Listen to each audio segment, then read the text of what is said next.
കഴിഞ്ഞ ദിവസം ChatGPT എന്ന AI പ്ലാറ്റ്ഫോം ഒരു മനുഷ്യൻ അദ്ദേഹത്തിൻ്റെ മക്കളെയൊക്കെ കൊന്നു എന്ന് തെറ്റായിട്ട് മുദ്രകുത്തി.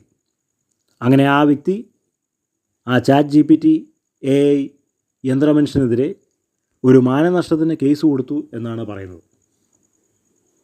അപ്പോൾ ലോകത്തിലിപ്പോൾ ഉണ്ടാകുന്ന സ്ഥിതി വിശേഷം എന്തെന്ന് പറഞ്ഞു കഴിഞ്ഞാൽ, നിർമ്മിത ബുദ്ധിയിൽ അധിഷ്ഠിതമായിട്ടുള്ള യന്ത്രമനുഷ്യർ ധാരാളമായിട്ട് സൃഷ്ടിക്കപ്പെട്ടുകൊണ്ടിരിക്കുകയാണ്.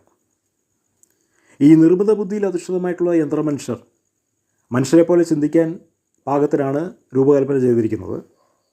പക്ഷേ അവ വെറും ഒരു ഗിമ്മിക്കിൻ്റെ അടിസ്ഥാനത്തിലാണ് പ്രവർത്തിക്കുന്നത്. കാരണം ഈ നിർമ്മിത ബുദ്ധി എന്ന് പറയുന്നത് ഒരു ഊഹത്തിൻ്റെ പുറത്ത് സൃഷ്ടിക്കപ്പെട്ടിരിക്കുന്ന ഒരു പ്ലാറ്റ്ഫോമാണ്.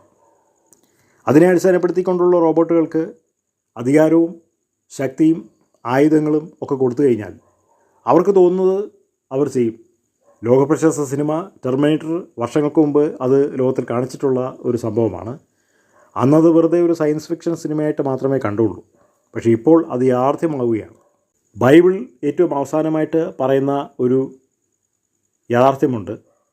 അതായത് ലോകം ശാസ്ത്രീയമായി വളരെ പുരോഗമിച്ചിട്ട് അവസാനം RFID പോലുള്ള ചിപ്പ് മനുഷ്യൻ്റെ തലയിൽ ഘടിപ്പിക്കുകയും അവസാനം അത് QR കോഡ് സ്കാൻ ചെയ്യുന്ന പോലെ സ്കാൻ ചെയ്യുകയും അതിനെ നിയന്ത്രിക്കാൻ വേണ്ടിയിട്ട് ഓരോരുത്തരുടെ വീടുകളിൽ സംസാരിക്കുന്ന പ്രതിമകൾ ഉണ്ടാവും എന്ന് 2000 വർഷങ്ങൾക്ക് മുമ്പേ പ്രവചിച്ചിട്ടുണ്ടായിരുന്നു.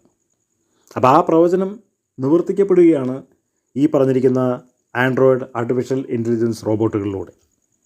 അപ്പോൾ ഇത് അവസാനം മനുഷ്യൻ ദൈവത്തെക്കാട്ടും കൂടുതലായിട്ട് ഭൗതികവാദത്തിനെയും ശാസ്ത്രത്തിനെയൊക്കെ അമിതമായി ആശ്രയിക്കുന്നതുകൊണ്ട് ഒടുവിൽ മനുഷ്യൻ തോറ്റു തുന്നം പാടും, അല്ലെങ്കിൽ ആ പറഞ്ഞിരിക്കുന്ന യന്ത്ര മനുഷ്യരാൽ തന്നെ കൊല്ലപ്പെടും എന്നുള്ളതാണ് പഠനങ്ങൾ തെളിയിക്കുന്നത്.